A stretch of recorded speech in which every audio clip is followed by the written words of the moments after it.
Hello guys, I am Shane Davis, 20-year comic book veteran. I want to do this video alone because it's going to talk a little bit about being a comic book fan and comic book creator. And I don't know, comics have been such a big part of my life. When I think about it, I think my first comic was a Spider-Man comic. I've never been able to figure out which issue exactly it was. I bought it at a 7-Eleven. I must have been like, I don't know, 6 or something like that. And from there, I had Scrooge McDuck comics before that.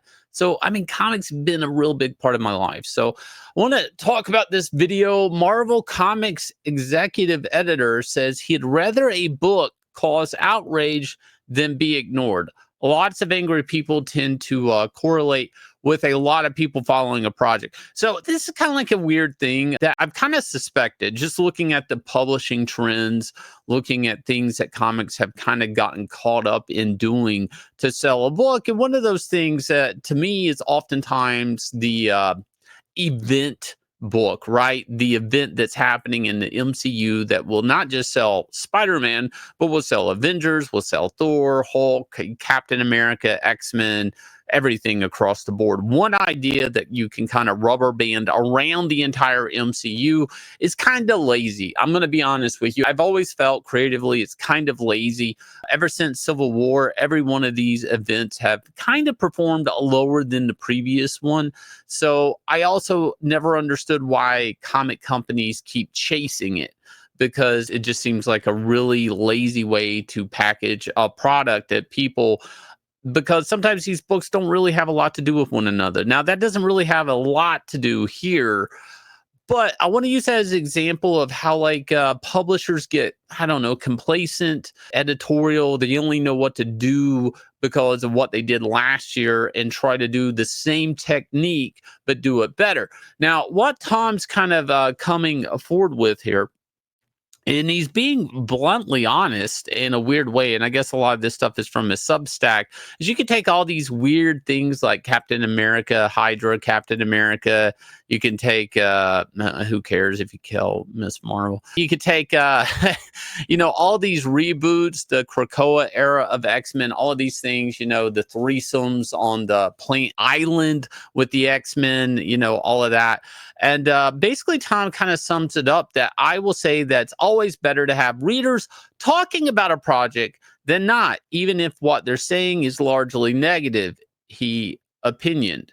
Wow. Okay. So that's a lot to put in there when you say this is a guy, this is a mover and shaker. This is the guy that's approving projects at Marvel Comics. Tom Brevoort, for people who don't know, has always been looked over past editor-in-chief. He just can't get the job for some reason. He was always there as a continuity guy, and used to was the guy that everybody kind of was like, he's, has to line up with this old issue of Hulk somewhere.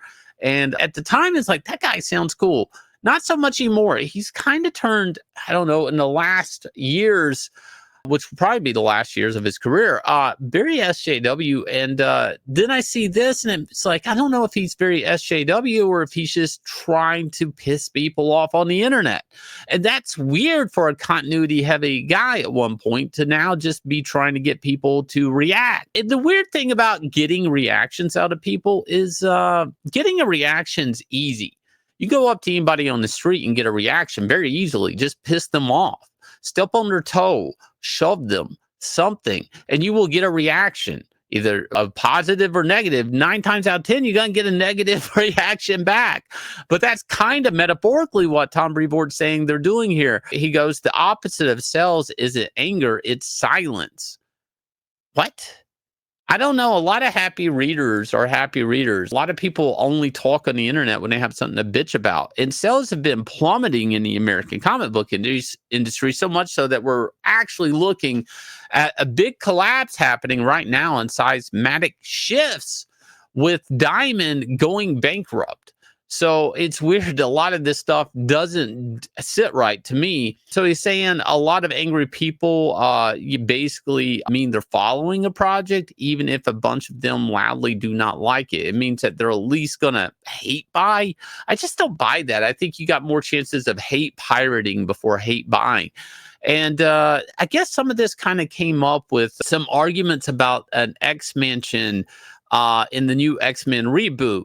Why didn't they basically with the new Lego X Mansion, why, which is a fairly popular set, comes with a Sentinel and everything, a bunch of X-Men Lego figures. Why didn't they kind of, model the X Mansion that they're using in the new X-Men relaunch off this mansion that they're selling for like over $100 Lego set, right? Like, why wouldn't you do that? And he has a weird answer to that. He says X-Men 97 and the Lego X Mansion are based off of X-Men of a particular era, which is, funny enough, an era of X-Men everybody loves, an era that fans were vocally afraid things would be shifting back to when progressive Krakoa era had run its course. Okay, but you're having to abandon the Krakoa era because the sales weren't there and because you're not really getting anything out of it. Anyways, he goes, but the purpose of Marvel Publishing, now this is an interesting thing to wrap your head around here. This is a guy saying it, is to be out in front, the tip of the spear, generating new ideas and new stories that can serve as creative fodder for eventual film and animation development. Now, nothing makes me feel like not working for Marvel Comics than asking me to basically just do comics to generate ideas to make money elsewhere, which is what Tom Brevoort's saying. He's saying we're not even worried about making comic books today. Why? Because comic books only exist to generate money elsewhere with these ideas. And that is the saddest thing I think anybody under Marvel leadership has ever said in my lifetime. Because look, I mean, like, what is the hopes? If you're sitting here thinking about like a woke TV show, then everything you're doing in comic, you're abandoning cool layouts, you're abandoning like cool concepts that work on paper nowhere else. You're abandoning story, you're abandoning any type of craftsmanship of the drawing itself. And I am buying a comic book. I'm technically not sitting here trying to invest in you're not using me as a customer to research and develop, right, a Lego set that maybe I don't collect Lego. So you see, this doesn't make sense for so many reasons. If you can make a good comic and you make a good story and you capture an audience with story and pictures, then it can be anything else. But if your priorities are set for, I don't know, merchandise, TV, all of these things, then you could potentially F up. A good example I always bring up is Green Goblin, right? I don't think in our lifetime we're ever going to see the Green Goblin that we see in the comics. But guess what? That comic book version of Green Goblin looks great. But if Hollywood was a priority, I don't know if Steve Ditko would have ever designed that Green Goblin, and he didn't even get that Green Goblin right at the first stab at it. He didn't even have, like, the Goblin glider wasn't developed like it is now. So it's like, it's this weird thing where I don't need a Power Ranger Green Goblin. I just need a cool Green Goblin in a comic. And that's it. But now, if you want to make a Power Ranger version of Green Goblin for a movie because you can't get it to look right, that's fine. But Marvel always has that cool concept of Green Goblin that translates well into animation and video games and everything else, but not a movie for some reason.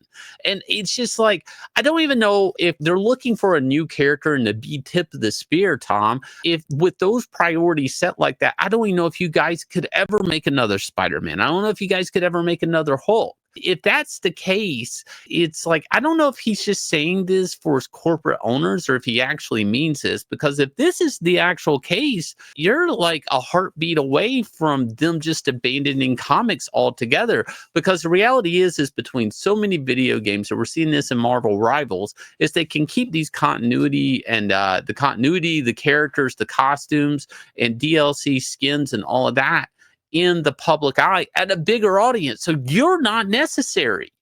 You have to generate stories, that things that matter. You have to make audience care. And honestly, the craft of comics, why not have comics sell so well that it doesn't matter, that they won't live and die off the ability of you to make a live action TV show? I mean, how about that? How about just generate money in comics? You know, I mean, the YA's doing it, the manga's doing it. I mean, honestly, with what Tom said here, I don't even know why he's still there. At some point in time, the publishing division has got to start saying, we want to actually sell more books to people that actually buy books. Quit chasing a demographic that doesn't want the books, that doesn't like X-Men. Quit trying to bend X-Men into something that like, works and that people want. It's a weird thing. Anyways, he goes, better, I think, to try to develop new status quos that future X-Men projects and films and television can draw from. You can do both, right? You could honor the fandom of X-Men and give them the X-Men they want, and still slide in a new mutant every now and then, and still research and develop new characters. But to throw out the baby with the bathwater, so to speak, I mean, people want Cyclops, with the Jim Lee Cyclops, and people want Wolverine cutting through Sentinels. We want a Juggernaut we can recognize. And I mean, I see a little bit of that peppered in there, but I feel like it's there with resentment. I really do. I think it's there looking for a new sexual demographic, or just a new gendered demographic altogether. In such a weird way, it seems like you're pushing these characters into perverted corners for the sake of somebody that never bought the book maybe now buying the book. So you would be willing to sacrifice the already cooked in fandom for the hypothetical fandom, right? And it hasn't worked. It hasn't worked in such a long time. I had not seen any great results in this. And yet the guy's bragging about it. Like, Diamond's going bankrupt. Diamond literally lives off the ability of a portion of the profit of comics. And you're bragging about its research and development. Like, is this to save face? When comic shops are shutting down because they're owed money, or they don't have product to sell, because you literally have killed a distributor of comics with these ideas, and you continue to do it. I don't know, guys. Leave me a note below in the video. I'm kind of curious your thoughts on this. Am I crazy here? I mean, why is this happening? I mean, I get the research and development stuff, but guys, I mean, there's tons of art teams on every movie doing research and development, and I don't think they need comics for that. If they wanted a different version of Cyclops, they'll figure it out. If they want a different version of Wolverine, I mean, it's like, I just don't see it. And if that is what the American comic book industry has to be in the corporate setting to be alive, it's not going to be alive if you can't sell it. If you can't sell it as comics, I mean, there won't be comic shops to be a research and development team. You get what I'm saying? And to come out here and blatantly say, we're taking your money for trial and error for other products is absolutely crazy. But anyways, if you guys will, hit like, subscribe, ring the bell for notification. Please look down below.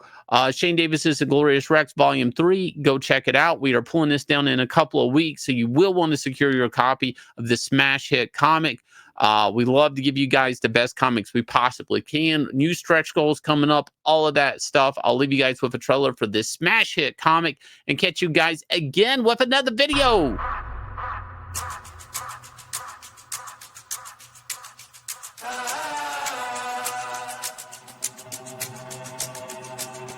Yeah, I ain't gonna lie to you. Truth always hurts worse. Doing good till first, reverse, now you last. Blast of the past. It's cool though. Last card playing right. Uno. We never let up. Been down forever. Sick man, we fed up. Know that we